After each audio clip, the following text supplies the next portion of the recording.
Je te fais pas l'affront de te demander si c'était de la merde, Cédric. Oh bah c'est un petit court-métrage très sympathique, moi j'ai trouvé. Court-métrage Ouais, il manquait 1 ou 2 heures pour que ça soit un peu plein, mais bon, non. Ah bon, de quoi ça parle? Vas-y. De quoi ça parle, The Irishman? On est dans une maison de retraite, on suit un vieux monsieur qui commence à nous raconter la vie qu'il a menée. Ce vieux monsieur, c'est Frank Sheeran, et il a été un membre des Teamsters, un très très très puissant syndicat américain de camionneurs qui a été... qui est un syndicat de gangsters globalement, et surtout il a été un tueur à gages pour la mafia, de son arrivée dans le crime organisé grâce à Russell Bufalino, à sa chute dans les années 80 en passant par les années de garde du corps et d'ami intime de Jimmy Hoffa, qui était le président des Teamsters dans les années 60. C'est pas moins de 50 ans de l'histoire américaine que Sheeran, aka l'Irlandais, va nous conter. C'est basé sur le livre I Heard You Penthouse de Charles Brunt, et c'est le 25e film de fiction, je précise, de Martin Scorsese. J'étais sûr que c'était Jameson, l'Irlandais, moi. Mais bon, passons. Blague de whisky, tout ça. Le film fait partie de ces projets très attendus des cinéphiles, que ce soit pour le retour de Scorsese au film de gangster, la réunion avec Robert De Niro, Joe Pesci, Al Pacino aussi, tout simplement, sa première collaboration avec Scorsese, la production avec Netflix. Bref, il y a pas mal d'éléments. Voilà. Que penser, finalement, de tous ces éléments mis ensemble? Que penser de cette fresque de 3 heures? 3 heures quand même. Pour moi, c'est vraiment une excellente surprise. 3h30. C'est vraiment une excellente surprise. Je savais pas trop sur quoi on allait. Je préférais moins en voir pour être sûr. Bon, déjà, c'est une grande saga de 3h30, comme je l'ai dit, un peu à la manière des Affranchis. Ça propose un tableau sur l'histoire du banditisme à plusieurs périodes et surtout sur l'histoire de l'Amérique en général. Il y a surtout aussi, comme tu l'as dit, le retour de De Niro et Joe Pesci, qui sont impériaux tous les deux. Impériaux. Mais, Pesci pour moi, les deux sont d'une folie d'acting assez folle. Il y a un acting très sobre qui est vraiment un contre-jour des habitudes de ces deux acteurs, surtout chez Scorsese, on les a vus plus énergiques. L'âge peut-être joue avec cela, mais dans tous les cas, les personnages tels qu'ils sont écrits ne sont pas nerveux, ne sont pas forcément survitaminés comme il a l'habitude de le montrer avec ces deux acteurs. Du coup, on parle de rythme. Le rythme est aussi plus lent. Il se rapproche de Silence plus que du Loup de Wall Street dans les dernières œuvres en date du réalisateur. Et ça confère au métrage une espèce de petite mélodie qu'on pourrait rapprocher de l'oraison funèbre plutôt que d'une grande célébration telle que pouvait l'être Casino ou Les Affranchis. Il y a un truc que moi j'ai toujours aimé chez Scorsese, on l'a pas encore dit, mais c'est pas très important en soi, mais c'est la galerie de personnages secondaires et d'acteurs qu'on voit en arrière-plan, qui sont tous excellents et qui confèrent encore une fois un caractère très vivant au film. Je trouve que dans le cinéma de Scorsese, tous ces petits personnages, tous ces petits gars en arrière-plan, la multiplicité en fait naît une certaine vérité, en fait une certaine vue du cinéma, et je trouve que c'est un tic que Scorsese a souvent mis en avant. Et je reviens sur De Niro, qui livre là une des plus belles performances de sa dernière partie de carrière, où il joue un personnage très peu expressif, qui parle pas énormément pendant tout le film. On sait jamais vraiment trop quoi penser de ce dernier. Est-ce qu'il est un peu sociopathe? Est-ce que c'est plus... il est amorphe en général? Est-ce que c'est une espèce de fatalisme face à ce qu'il est en train de vivre? On sait pas, mais ça pose encore une fois la question de la morale et du regard que portait dans l'œuvre de Scorsese. Doit-on avoir de l'empathie pour ce méchant, tout simplement, en fait, pour ce bad guy? Mais tu parles de morale, effectivement, c'est l'un des sujets sur lequel le film est attaqué, comme souvent chez Scorsese, entre autres la dernière tentation du Christ, par exemple, pour reprendre l'exemple le plus criant. Entre autres, cette fois-ci, un enjeu technique, à savoir le rajeunissement numérique, la lenteur du film, souvent critiquée par les personnes adeptes du mode de consommation à la Netflix, la retrouvée entre vieux copains, et pas mal de remarques. D'après, je n'ai pas forcément ça dans mon entourage, mais les gens qui disent que le film ne raconterait rien. Alors ouais, moi c'est quelque chose que j'ai beaucoup vu, et comme souvent, je pense que le public il aime bien sauter sur les conclusions qui l'arrangent, c'est-à-dire qu'on met surtout après les événements récents de Scorsese versus Marvel, il était un peu attendu au tournant en mode tu parles papy, qu'est-ce que t'as à montrer? Et pour beaucoup, ça vaut pas Avengers Endgame, chacun voit ce qu'il veut, moi j'ai aucun souci avec ça. Pour ce qui est du rajeunissement numérique en tout cas, c'est vrai que c'est un brin raté. On n'est pas vraiment dans ce qu'on pouvait espérer de voir. Les acteurs font toujours un peu trop vieux par rapport à leur âge supposé, que ce soit dans la gestuelle ou même dans certains visages. Mais la méthode change déjà d'habitude, parce que comme on l'avait dit un peu en off, il n'y a pas de points qui ont été mis sur les acteurs spécialement. Il n'y a pas eu beaucoup de... Enfin, il y a eu un travail de post-production qui devait le moins impacter possible les acteurs en fait sur le tournage. Donc ça a demandé toute une nouvelle façon de procéder.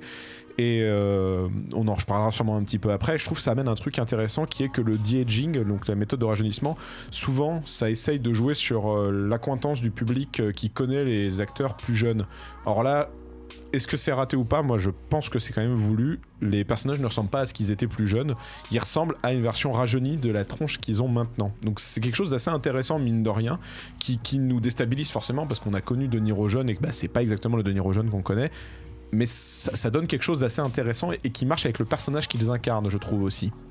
Ensuite, pour la morale, ça a été souvent reproché pour sa filmo, comme tu as dit, mais je pense que le film, encore une fois, ne donne pas à encenser les personnages.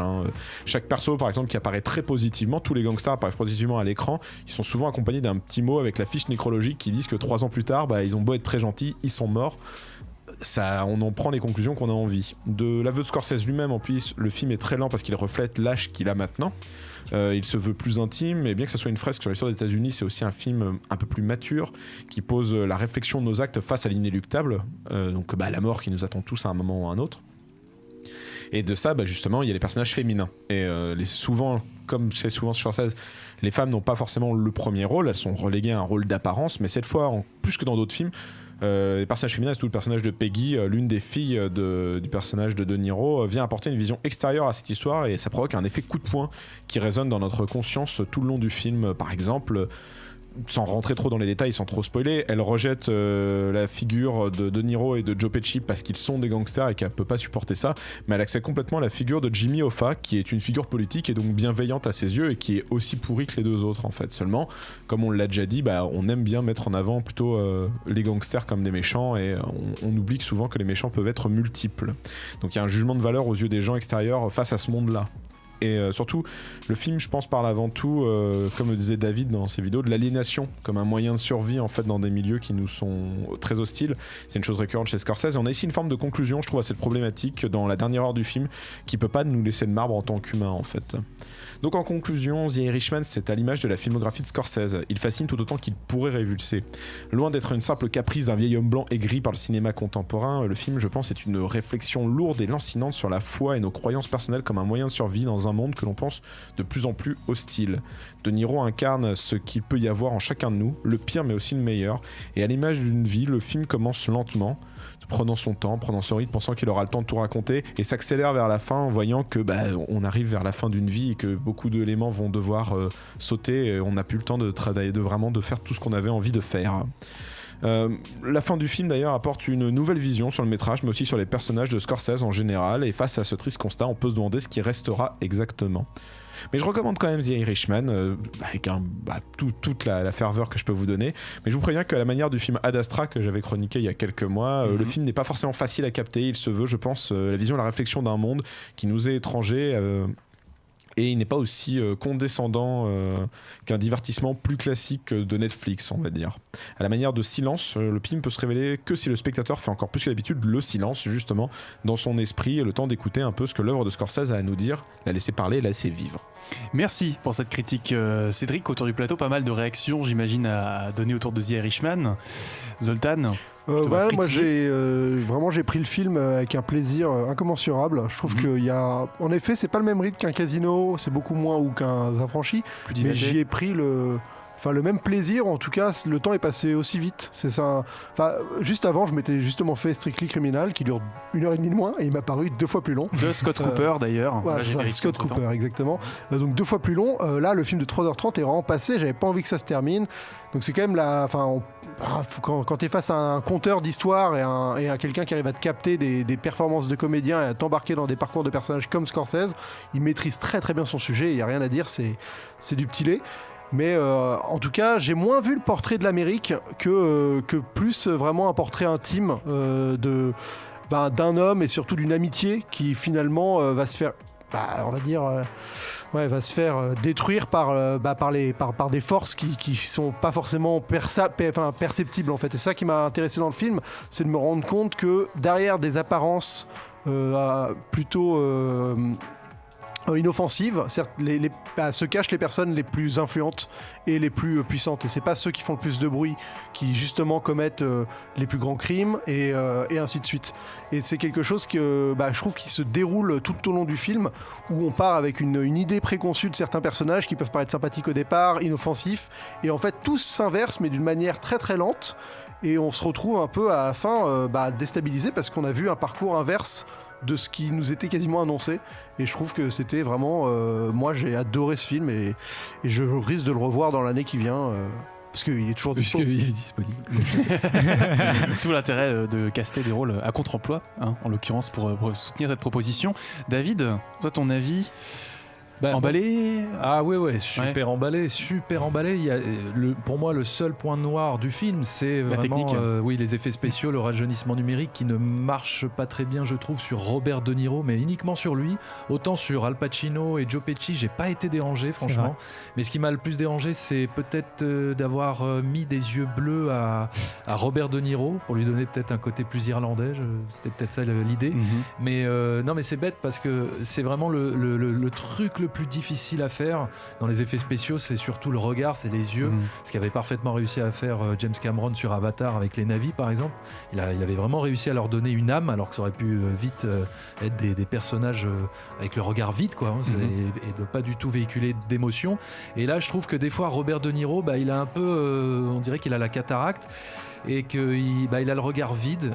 Ça, c'est vraiment dommage parce que tout le reste fonctionne superbement bien. Comme tu disais, Zoltan, ça dure 3h30. Moi, je me suis pas ennuyé. J'ai été fasciné du début jusqu'à la fin.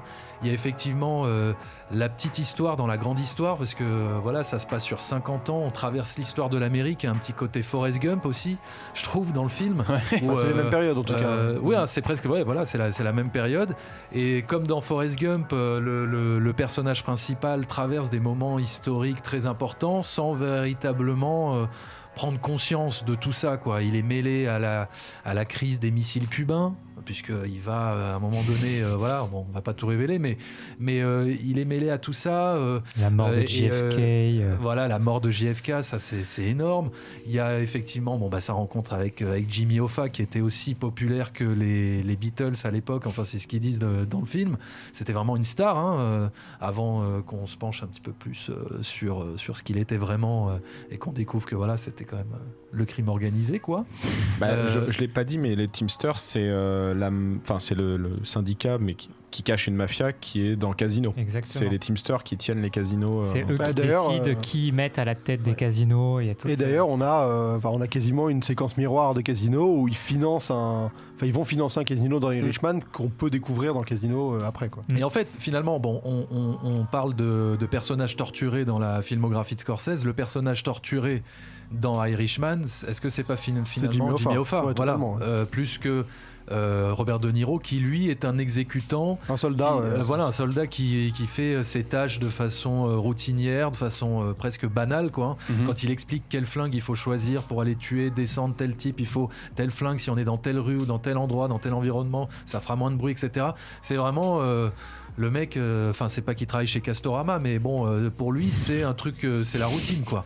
Et mais c'est ça, et en même temps c'est ça que j'ai adoré, c'est toute le côté je démystifie tout ce que j'ai glorifié en fait dans le passé, dans ma filmographie, quoi. Tout ce que je vous ai fasciné avec ce monde du banditisme, je vais vous montrer comment c'est froid, comment c'est routinier, comment c'est presque banal, et comment il y a rien de glorieux à en tirer. Et c'est en ça que oui, le film paraît plus mature et peut-être moins plaisant à pas mal de gens qui ont trouvé le film très long et qui l'ont peut-être pas pris par le bon bout de la lorgnette, si je peux dire.